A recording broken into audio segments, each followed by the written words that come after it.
Alors, Gabriel Gauthier, vous êtes en quelque sorte la Sherpa du CEO de Total Energy auprès des instances européennes.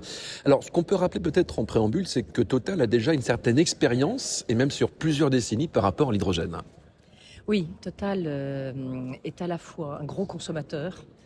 On est un des plus gros consommateurs d'hydrogène pour la désulfuration de nos raffineries. On est aussi, depuis quelques années, un producteur, avec quelques projets en Europe et un certain nombre en dehors de l'Europe. Et last but not least, on est déjà engagé dans le déploiement de stations d'hydrogène depuis déjà un certain nombre d'années en Allemagne. Et on a annoncé notre ambition de faire 100 stations de recharge pour les heavy duty vehicles, pour les camions, les trucks, spécifiquement Benelux, France et Allemagne d'ici 2030. Avec effectivement Air Liquide. Bien sûr, c'est une JV 50-50 avec Air Liquide, tout à fait.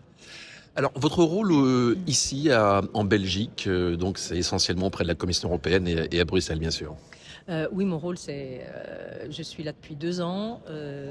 On n'a pas manqué d'activités avec, d'une part, le Green Deal. Je crois qu'il y a une 50aine de textes, dont 30 touchaient la compagnie, puisque vous savez qu'on est multi-énergie, donc ce n'est pas uniquement des textes sur les gaz et l'hydrogène. Il y a tout ce qui concerne l'électricité. On est en train de devenir un grand électricien. Donc il y a eu le gas package, l'hydrogène package. Enfin, vous connaissez le Fit for 55, c'était quand même très important. Puis après, il y a eu la guerre en Ukraine, qui a quand même beaucoup bouleversé le paysage énergétique européen, qui a fait prendre conscience de notre grande dépendance aux fossil fuels russes, mais également de notre grande dépendance de matériaux pour la construction des renouvelables. Et puis après, il y a l'IRA américain qui a été un espèce de wake-up call, et aujourd'hui on est en plein débat sur la compétitivité et la baisse de la compétitivité européenne. Et malheureusement, les projets hydrogène subissent les contre-coups. Voilà. Alors, ce qui est très important, c'est que vous avez lancé un appel d'offres pour vos raffineries. Et c'est un marché potentiellement énorme. Oui, on a lancé un appel d'offres de 500 kilotonnes an pour 2030.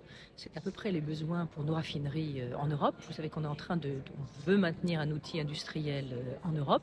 On veut les transformer et investir donc en bioraffinerie. Et on a besoin d'hydrogène décarboné, d'hydrogène vert pour fabriquer les quotas auxquels, dans les transports, de RFNBO. Donc le fameux carburant d'origine non biologique. L'hydrogène, qu'est-ce que ça représente à terme pour une compagnie comme Total Energy ? Ça représente un moyen important de décarboner nos raffineries, de décarboner nos produits, puisque on est de toute manière obligé par la régulation de fournir un certain quota, un certain pourcentage pour décarboner le transport.